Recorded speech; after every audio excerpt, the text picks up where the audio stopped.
ఉండాలి ఉండాలి ఉండాలి అది ఉండాలి ఉండాలి ఉండాలి మీలాంటి వాళ్ళకి కూడా అర్థం కావాలి. ఇప్పుడు నీకు బోధుడు ఏమైతే ప్రతి బస్సులు ఎదురైతే మీకు ఎందుకైతుంది చెప్పినా ఇది ఇంపార్టెంట్. నేను చెప్పేది మా ధర్మ ఆచారం మా ఆత్మవిశ్వాసం మీకు నచ్చినప్పుడు మీ ముస్లింలు అడగండి, మీకు తప్పలేదు. ఇప్పుడు మీకు సంబంధించిన ఉండదు కదా, వాళ్ళు అనుకో తప్పలేదు. మా హిందువుల కాడికి వస్తే మాత్రం కంపల్సరీ మా మత ఆచార ప్రకారం మా ధర్మ ప్రకారం మీరు బొట్టు పెట్టుకుని రాండి, మా ధర్మ ప్రకారం రాండి, మీరు భిక్షాటం చేయండి, తప్పలేదు మేము ఇస్తాం. కానీ లేదు మేము మాత్రం మా పద్ధతిలో మీరు వస్తుంటే మాత్రం మీ ఊళ్ళో కానీ మీరు భిక్షాటం చేస్తాం. అదేనా ఇది విధానం. దీన్ని దృష్టిలో పెట్టుకుని నువ్వు రా, నీకు నీకు సపోర్ట్ ఇస్తా. లేదు అంటావు మాట్లాడకుండా వెనక మళ్ళీ వెళ్ళిపో.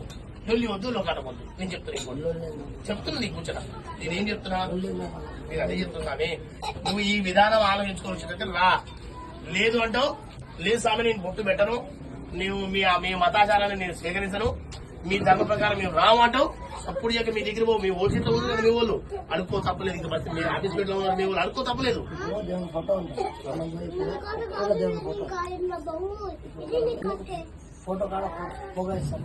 ఆ పొగ మా సిద్ధాంతం కాదు, ఈ పొగ మా సిద్ధాంతం కాదు. మరేంది ధూప దీప నైవేద్య కర్పూర హారతి మేము ఇచ్చేది అర్థమైందా? మా సిద్ధాంతం అది, ఇది మీ సిద్ధాంతం అవునా? అదే అంటుంది రైట్. నీకు అర్థమైంది. మీ సిద్ధాంతం తీసుకొచ్చి మా గురించి పైదే ఉంది. మా సిద్ధాంతం ప్రకారం రా, ఒక హారతి పడతారా ఇవ్వు, కర్పూర హారతి ఇవ్వు అర్థమైందా, ఓ ధూపం ఇవ్వు తప్పలేదు. కానీ మీ సిద్ధాంతానే మాకు గుర్తున్నాడు, అది కాదు. మా సిద్ధాంతం తీసుకుని రా, మేము దాన్ని స్వీకరిస్తాం. మీకు భిక్షాటన చేస్తే మీకు ఎంత నేను కూడా హెల్పింగ్ చేస్తున్నాను అర్థమైందా? లేదు లేదు లేదు స్వామి నేను బొట్టు పెట్టను, నేను ఇదే సిద్ధాంతం మీద వస్తాను మాట్లాడుకుంటూ బస్ నుంచి పెట్టి. ఎందుకంటే నీ పుట్టలేదు కూడా నా ఉద్దేశం కాదు అర్థమైందా?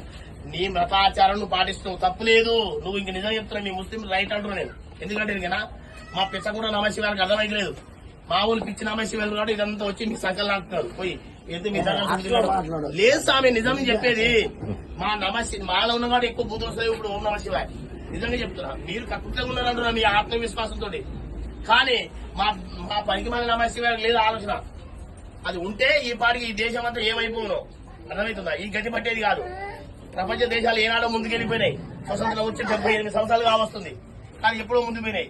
ఈ కాంగ్రెస్ దరిద్రం వచ్చి సంఘం నేను కూడా దేశానికి విభజించుకుంటే ఒక పాకిస్తాన్కి ఇచ్చేసి అది భారతదేశమే, మరి బంగ్లాదేశ్ భారతదేశమే. దాన్ని ఒక్క ముస్లిం దేశం తీసి పంపించేసినాక మళ్ళీ ముస్లిం ఇక్కడ ముస్లిం దేశాలు మీకు వేధించినాం.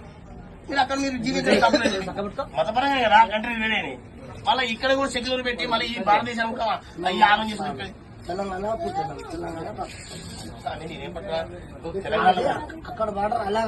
నేను ఇంకొక చిన్న మాట చెప్తా. మా హిందువులలో కూడా ఎంతో మంది నిరుపేదలు అవునా?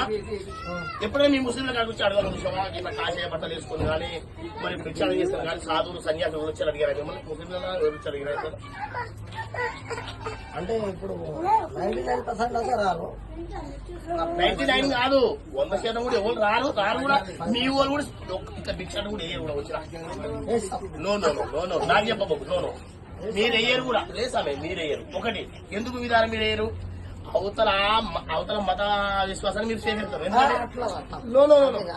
మీరు విగ్రహ ఆధారానికి వ్యతిరేకం, మా హిందూ ధర్మానికి వ్యతిరేకం ఉంటారు కాబట్టి మీరు వేయరు. కాబట్టి మీరు తప్పు పడుతున్నాయి మీ విషయంలో. మీ ఆత్మవిశ్వాసం మీరు ఉండరు, ఎందుకంటే మీ ధర్మం గురించి మీ వేదం గురించి మీరు ఉన్నారు. కానీ మా ధర్మం మా వేదం గురించి కూడా మేము ఉండాలని మేము నిర్ణయించుకున్నాం. అలానే ఇది ఒక భాగం. ఇక గత రాబో రోజుల్లో నేనేమంటున్నా, నువ్వు ఖచ్చితంగా భిక్షాటం చేయాలంటే మీ ముస్లిం ఏరియా పోయి చేయాలి అదేదా? లేదు అంటావు మీ లేదు స్వామి నేను మీ హిందువుల మీద నాకు ఆత్మవిశ్వాసం ఉంది, మీ హిందువుల దగ్గర కూర్చొని మేము భిక్షాటం చేస్తామంటావు. గుర్తు పెట్టుకో, ధూపము దీపము ఏంటరా హారతి పట్టుకోరా మీకు భిక్ష చేయడానికి రాదు. ఓం నమ శివ చేయకూడదు. ఓం నమ శివ ఓకే ఇది గుర్తుపెట్టు. చేయను కానీ నువ్వు ఇలా చేసిన వరకు మళ్ళీ నేను ఇప్పుడే గ్రూపులు పంపించేస్తా. మా భజనలు పంపుతా, మా బీజేపీలు పంపుతా, హిందూ విశ్వ పరిషత్ పంపుతా. నువ్వు ఇలా విషయాలు చేస్తే లేదు వెళ్ళిపో. అట్లా పోతు బస్సులకే పోతున్నావు. సక్క రోడ్డుకి వెళ్ళాలి. నువ్వు చెప్తున్నా నువ్వు సక్క రోడ్డుకి వెళ్ళాలి. చెప్తున్నా